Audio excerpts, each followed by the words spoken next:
I don't know why we've decided to call everything the blank gate. I don't think anybody knows where that term is from. Everybody knows that's from the Watergate scandal, right? Right? You know what that all is, right?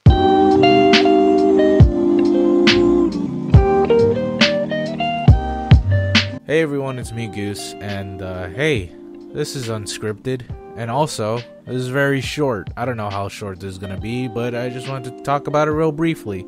So, ever since the whole Pewdiepie thing happened, there's been some things unfolding. First off, I want to mention how I've seen a lot of people talk about how Pewdiepie has every right to sue the Wall Street Journal for defaming his image or anything like that, and yeah, he actually really does have a pretty strong case.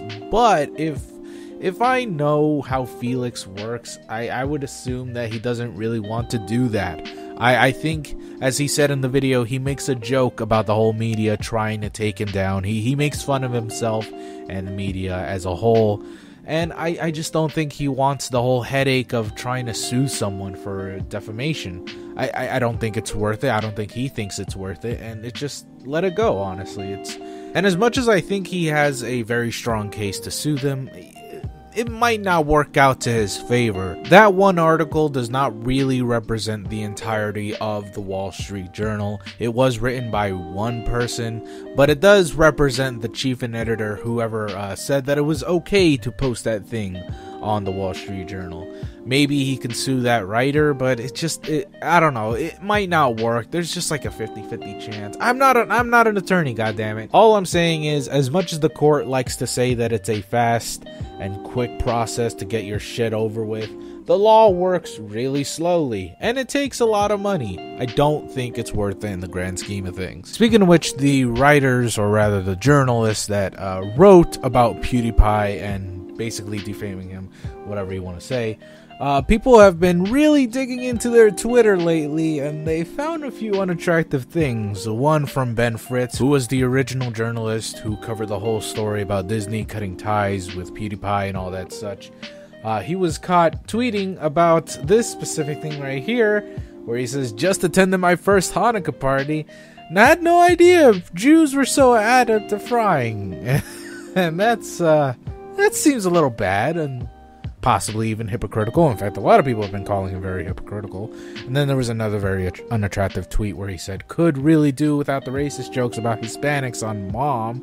Someone then replies with, "To be fair, they rotate through the major ethnicities. They also almost never win." And then Ben Fritz, again, unattractively replies with, "Well, obviously I'm not counting jokes about black people, those are just funny." Now, as bad as these seem, a lot of people have pointed out that they are from 8 years ago, and yeah, we shouldn't credit these kinds of tweets as what kind of person these people are, these 8-year-old tweets. But honestly, in my opinion, just because it's 8 years old or 10 years old, that doesn't necessarily mean that the joke, or the personality rather, the humor, has changed. I believe that 8 years isn't really enough to change a person's perspective on the world or in their humor. Now, if Ben Fritz was a teenager when he made this tweet, sure, I can understand. Or if he were in his edgy early 20s, those 20-year-olds, 21-year-olds, 22, 23, etc., people who are around that age that think they're grown-ups and they're adults, so that means they know the world. Then yeah, I can understand, but I'm not sure how old Ben Fritz is. If he's about 38 and these were from 8 years ago when he was 30, I don't think his humor changed since then. But when he was in his early 20s, like I said, or when he was a teenager, then yeah, okay, maybe he changed perspectives a little bit. But it is a teeny bit funny to see these plastered all over social media. It's kind of like a taste of your own medicine, but maybe it's not really well deserved. Next thing people have been pointing out is the rant video that Jacksepticeye came out with, basically saying how he very vehemently disagreed with Pewdiepie's jokes, essentially his Nazi jokes and his Jewish jokes and whatever. And, well, he has very strong words against those, and I see where he's coming from, but the thing is that I just don't know if I completely agree with him.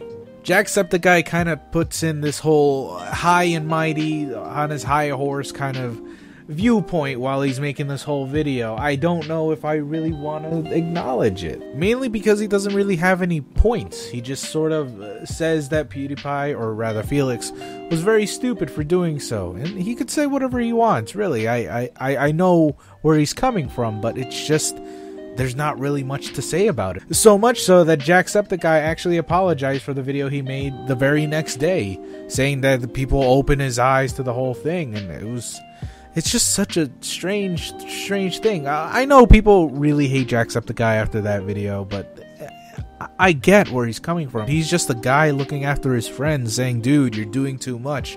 You know, he's just trying to protect his friend from doing anything dumber or anything just reckless in the future. But he's really not getting the whole picture. It is about the media. It is about how PewDiePie is being slandered and how the media is afraid of people like him. It's totally within the realm of possibility that Jacksepticeye could be the next victim, or Markiplier. Markiplier also made a video saying it's just Markiplier being Markiplier, you know, talking about respect, and he's a good human being. I think he's a very kind-hearted man, that Markiplier. I just don't think he knows how to... In fact, I would say all of these Let's Players don't really know how to get out their opinions correctly. PewDiePie, I think he's the only one who knows, because he's been building up so much angst against the media. But other than that, I don't think these guys really have much of a point to talk about. Well, anyways, guys, I guess that's about it. I mean, look, I know it's tiring to see another PewDiePie video. This is my second one, but it doesn't matter, because I know you guys have seen like probably 10 to 20 different PewDiePie videos in the past 3 to 4 days. It's been very exhausting. It's been very interesting. That's the only reason why I've been talking about this. Like I said, I don't want this to be like a drama channel. Like, I don't want to be scarce, you know? This is just very fascinating, and I do want to just analyze it a little closer.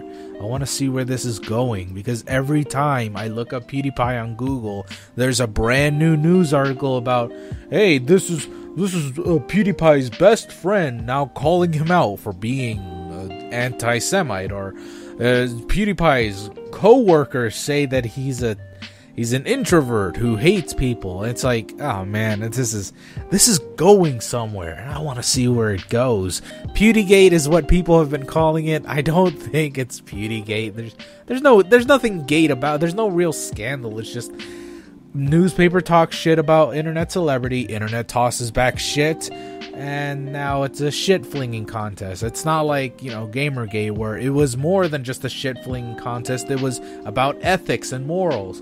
This, not so much. There's no philosophy behind this whole scandal. It's just, like I said, a shit flinging contest. But I want to see where the shit lands, because this is getting real hot and cool, man. What does that even mean? I don't know. I don't fucking know. Anyways, guys, thank you all so very much for watching. If you don't want me to talk about this anymore, I'll stop. But I just thought it was really cool. Holy shit, this is not actually a short video. Oh, I apologize. Shit. God, I better end it now.